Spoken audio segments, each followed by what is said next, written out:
the stream is live. Great. Okay, so I am Mary Boyle. I am the program manager here at Hope for HIE.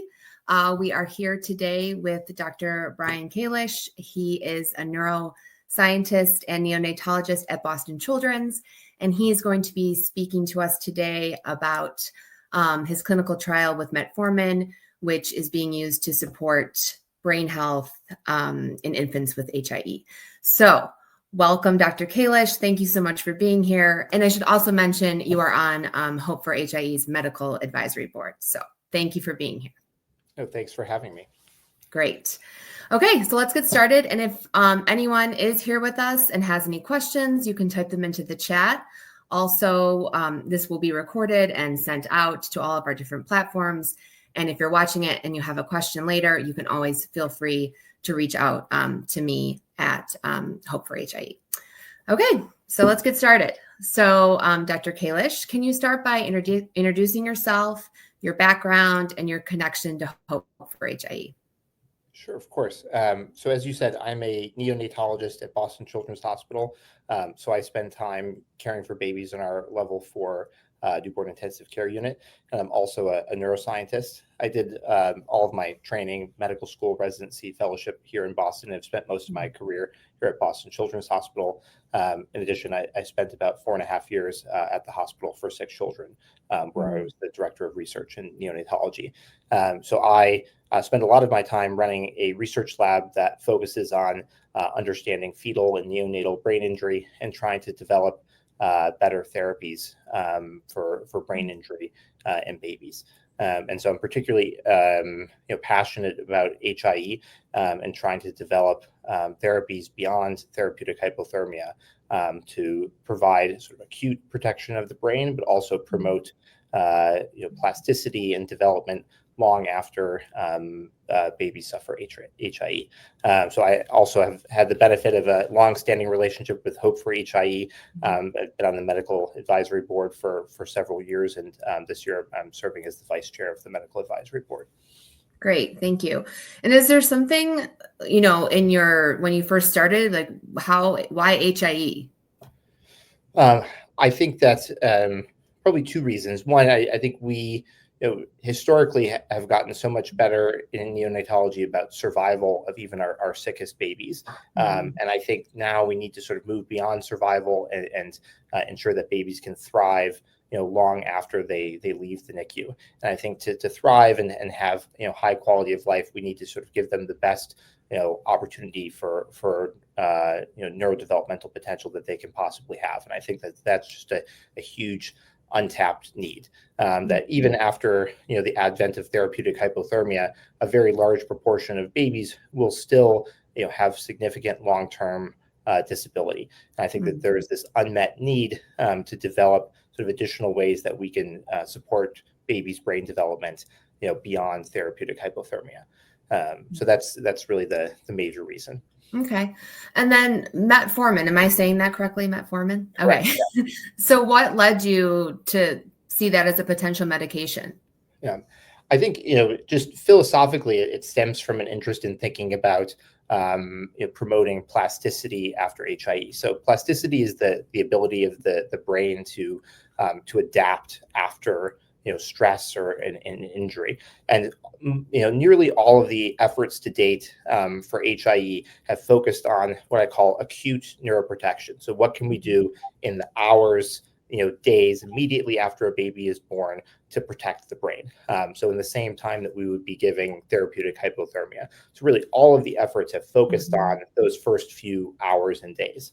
And I think that's really important. But I think I always tell families with a child with HIE when they're going home that ultimately what happens in the weeks to months after a baby's go home, and the home environment, being in a loving, enriching context, is at least as important as all the things that we do in the NICU. And I think the reason I say that is because babies are undergoing this incredible period of plasticity where the brain is adapting in that period of weeks to months after birth. And I think what we haven't been able to do yet is be able to intervene to really help promote or accelerate that plasticity. And I think philosophically that always interested me because it's just an untapped potential there. And so metformin it was a drug that's been around for over 50 years. It's one of the oldest, most studied drugs that's given to people. It's been used for over 50 years as an anti-diabetic drug. And so there's a wealth of safety data in adults and also in older teens who take metformin. And then within the last decade or so, there's been growing recognition that metformin may have beneficial effects on protecting the brain after injury and providing resilience after injury. This was first noted in adults who were taking metformin and suffered stroke, for instance, that they may have better outcomes than those adults who are not taking metformin. But that's led to a lot of preclinical work, work in animals and mouse models and things like that, show that metformin has lots of beneficial effects on the brain. It can particularly mobilize or sort of enrich the development of neural stem cells after injury, which is really important for sort of repopulating the brain and after a period of injury. But it can also help to reduce inflammation and promote that plasticity that I referred to, that ability at the molecular level for the brain to adapt and sort of rewire after injury. And so now that's been shown in a wealth, dozens and dozens of preclinical animal studies that metformin has that benefit. But then there was emerging data in humans that metformin could also be helpful. And so what really inspired this is that when I was in Toronto, one of my colleagues had led a trial of giving metformin to older children who had suffered brain injury secondary to radiation exposure. There were children with brain tumors who were getting cranial radiation. And they did a pilot study to show safety and feasibility, and actually showed, even in a small cohort, signals of potential benefit of metformin in that population. And that really kind of triggered in my mind and inspired me to think about metformin for babies with HIE. Oh, wow. That's really interesting that's how it all, is that typical in like clinical research, that there's a drug that's maybe used for one thing and then you can repurpose it and try it into something else? Yeah, so I think that idea of drug repurposing is particularly attractive here because this is a drug that has a very long safety profile. And so especially when we think about giving it to babies, I think that's a strong advantage. So I think whenever possible, there's a strength there. I do a lot of work to develop other therapies for HIE, but the road to bringing a new drug to market is very challenging. But being able to repurpose something that we know very well, I think has distinct advantages. Right. So that's, when we talk about the critical need for more medications and therapeutic interventions, this is kind of one of those avenues that we're trying to take using something that we already have. Exactly. I think the goal in my mind was to take something that is well known, has a generally good safety profile that we have a lot of data on, and be able to bring it to a population that hasn't historically used metformin. So metformin has mostly been given to children, older children, as I said, teenagers, and then some of these trials to children above the age of 5. But this is really the first study to give it to younger children for this purpose, to sort of promote plasticity after brain injury. Got it. And this is the only option for a medication-based treatment. There's nothing else that's happening with HIE. It's cooling. And then what would be this? Yeah. So currently, there are a growing repertoire of interest in trying to develop new therapies for HIE. There's an ongoing industry-sponsored trials and likely others coming soon. And certainly my own work, we were trying to develop other therapies as well. But I think that the distinct importance here is that this is really the only trial that I'm aware of where we're focused on that chronic period of plasticity. As I said, nearly everything else that I'm aware of all focuses on those first few hours to days. But I think that here again, the philosophy is a more sort of chronic medication exposure that would help sort of accelerate and promote that plasticity, long after the initial injury itself. Because I think uniquely in this case, we're starting by giving it to babies who are about 3 months old, and so I think that shows sort of the distinct difference between this and other research endeavors in this space. Okay, so piggybacking on that, can you share a little bit more about how it works? Like how the drug works? Yeah, sorry. Yeah. So the metformin has a lot of parallel effects on the brain. I think that one key aspect is sort of this, as I said, this mobilization of neural stem cells. So the neural stem cells are the cells in the brain that can divide and differentiate into the other cells, the more mature cells that populate the brain. So that's a really crucial cell population in the developing brain. And so metformin has the ability to sort of mobilize or sort of enrich and expand that pool of this very important stem cell population in the brain. So I would say that's one. The second is in sort of addressing what we call energetic stress. So really all of the cells in your body need fuel, and how cells process fuel is really important to brain function. And certainly after brain injury, how the cells in the brain can process fuel can become abnormal. And so metformin can help to normalize that. The other sort of mechanism with metformin is that it can help mitigate or reduce neuroinflammation. And so after any brain injury, there can be inflammation in the brain, and that chronic inflammation can be not great in terms of affecting long-term development. And so metformin can help reduce that chronic neuroinflammation. So those are the commonly cited mechanisms for how it potentially helps to promote plasticity after injury. Okay.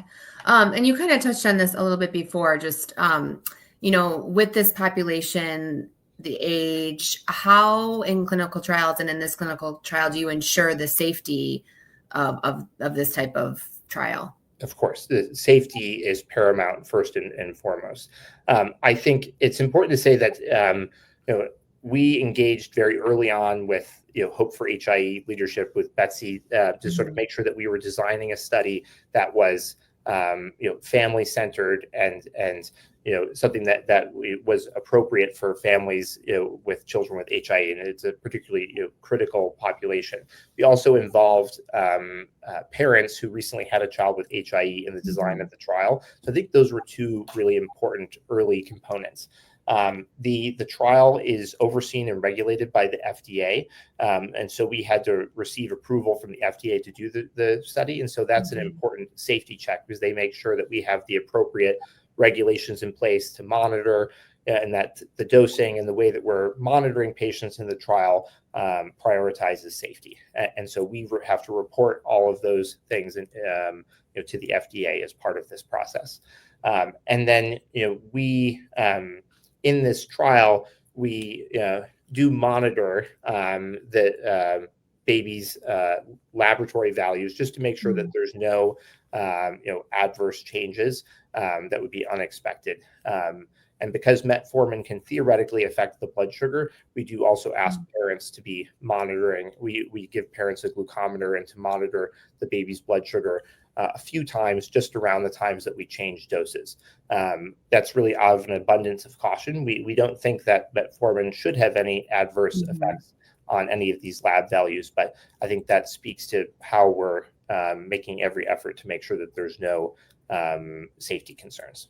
Great. And I should just say that I think the other safety aspect is that we spent about a year doing computer modeling to determine the appropriate dose to give to babies. I think that's an important aspect of safety is determining what the dose is. Because we want a dose that could be helpful, but also minimize any risk of toxicity or safety events. So we really spent a lot of time thinking through that with experts in pharmacokinetic modeling.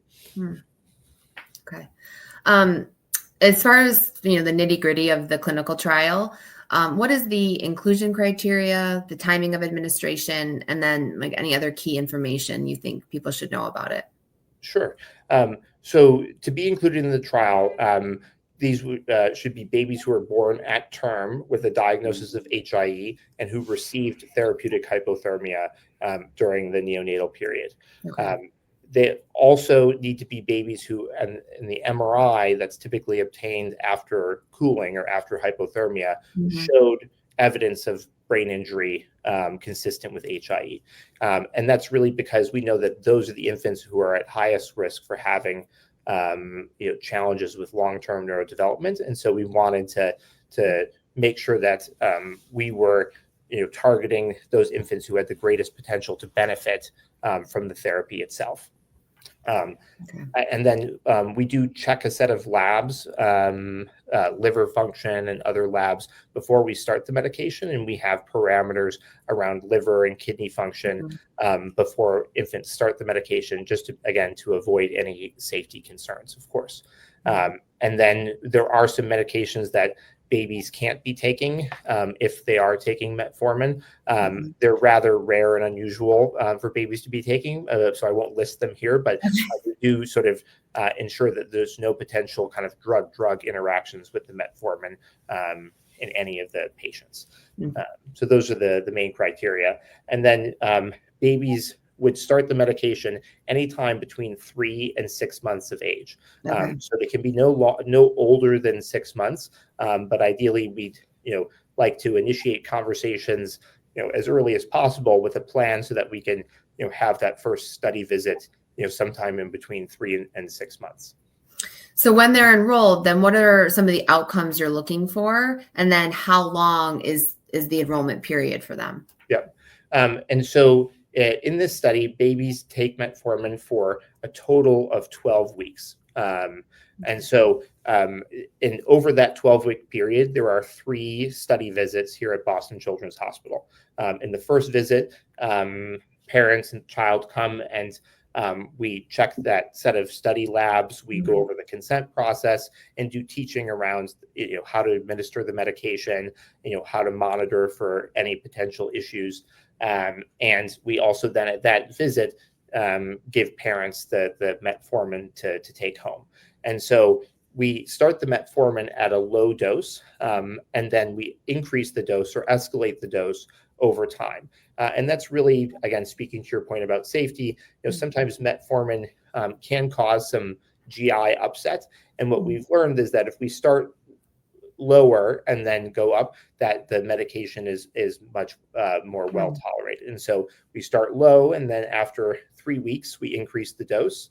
And then so after a total of 6 weeks of taking metformin, they come back for a second study visit. We check in with the parents, review kind of the medication administration again. We check a set of labs just to make sure there are no concerns. And then we give parents a 6-week store of metformin. And then during that second 6 weeks, they're at the full target dosing of metformin.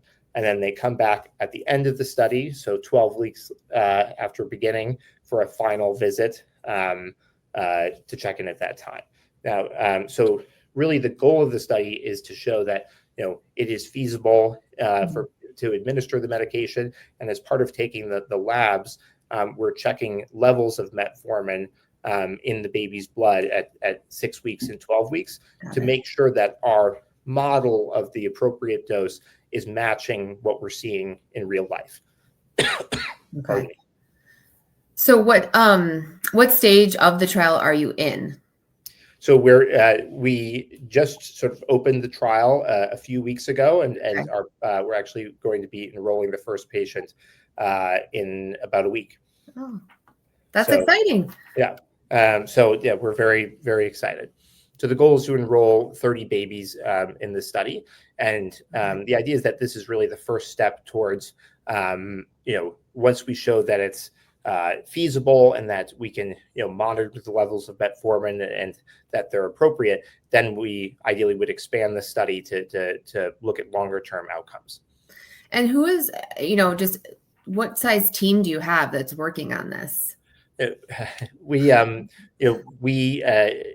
very grateful to have a clinical research program here at Boston Children's Hospital within the Division of Newborn Medicine, Okay. that they really help to support these studies. So we have a team of nurses and other research professionals who really are the backbone of this. I couldn't do this without them. Of course. Yeah. Yeah. So how can families get involved in a clinical trial?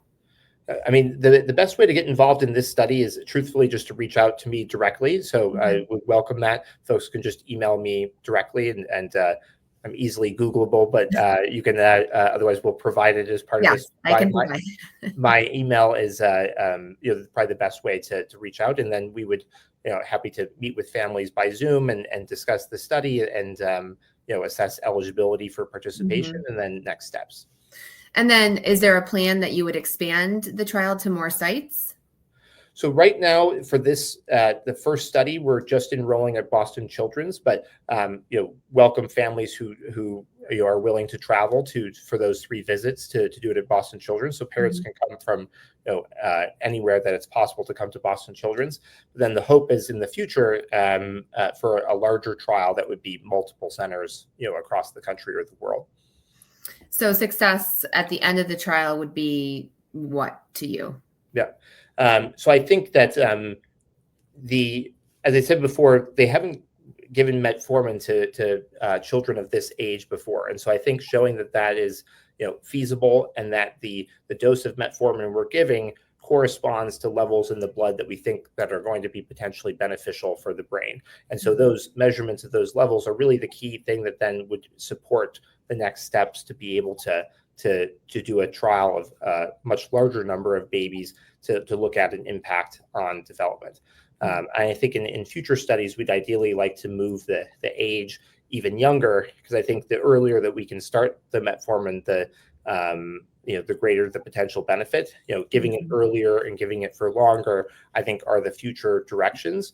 But because this is the first time it's being given to younger infants, we wanted to keep it to a relatively short duration for that reason. Sure. I mean, you kind of touched on this then, but if the results are positive, kind of the next steps, and then how do you think this could actually change the standard of care for infants with HIE? Yeah. I think that in the current era where most babies with HIE are receiving therapeutic hypothermia, the next steps in further promoting the best neurodevelopmental outcomes, I view it as that we're not going to have a silver bullet, like a single agent that's going to change the world and make this much better. I think that we're going to need what I commonly call a cocktail of interventions that are going to move the needle and ultimately change outcomes. So we likely need additional therapies in those first few hours to days in the NICU, and then we also need therapies like metformin that babies can go home on and can take for a longer period of time, sort of targeting each of those windows in the trajectory after brain injury, not just the early period, but also that prolonged period of plasticity that happens for weeks to months. And so my vision is that not that I think that metformin will in and of itself is likely to change the world of HIE, but that it will become a cocktail of interventions that we give that can ultimately optimize the trajectory of that child. Do you see it impacting any other neurological disorders? So it's a good question. There are ongoing trials of metformin in many neurological disorders, which is in part what inspired me to think about this for HIE. There's ongoing studies in cerebral palsy, in autism, and other brain injuries that may occur in children. There's also a larger ongoing trial in children who receive cranial radiation for brain tumors. So after that initial study that I mentioned, they're now expanding to a much larger trial. So it's certainly being actively investigated for multiple other sort of brain injury paradigms. Okay. What role do collaborations between hospitals, researchers, and families play in making a trial like this possible? I mean, I think as you kind of hinted at, a trial such as this can't happen in a vacuum and is really dependent on so many collaborators. I already mentioned that we're really fortunate from the beginning to partner with parents and families in the design of the trial, which is super critical. And I think I'm a neonatologist, but we have collaborators who are pediatric neurologists, who are pediatric pharmacokinetics experts, collaborators who are endocrinologists who have expertise in the use of metformin. And so I think that building a multidisciplinary team is really necessary for the success of a complex study like this. Yeah. And is there anything, that like if listeners wanted to hear more, like, is there an update page that you have that they can come to see what's happening? It's a good question. We don't have an update page yet because we're just opening the trial, but that's a good idea to do. And also, if folks are interested, I can provide you. We have a short YouTube video, it's sort of a slick 3-minute video that summarizes by me kind of the rationale for the study and what the design is and how to get more information. So that's also another avenue to get information about the study, and I'll send that over. Great. And is there anything, I didn't have a ton of questions. I wanted you to be able to speak. And is there anything we missed that you think people need to know about this trial or about your work? No, I think that, as I said, we're really passionate about trying to change the outcome of babies with HIE, and ultimately, like I said, it's not going to be a silver bullet. My hope is that this is one arrow in the quill of our armamentarium to be able to help babies with HIE. I think the unique aspects of this study are that we're repurposing a well-known drug with a long history of safety, and that we are focused on the prolonged period of plasticity that occurs after babies go home. So I think those are kind of the unique and novel parts of this study. So we hope that we can also help children with this new approach. Great. And my final question, are there any of your favorite resources that you wanted to share with anyone listening?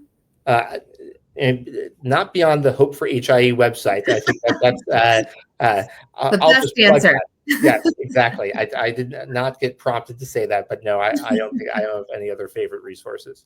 Great. Awesome.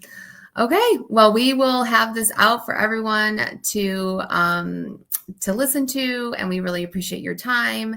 And if there's any follow-up questions that we have, I will send them to you, and we will get those answers and takeaways out to everyone. Wonderful. And as I said, folks should feel free to reach out to me directly. Happy to chat with any parents who have questions. Okay, great. Thank you so much, Dr. Kalish. Take care.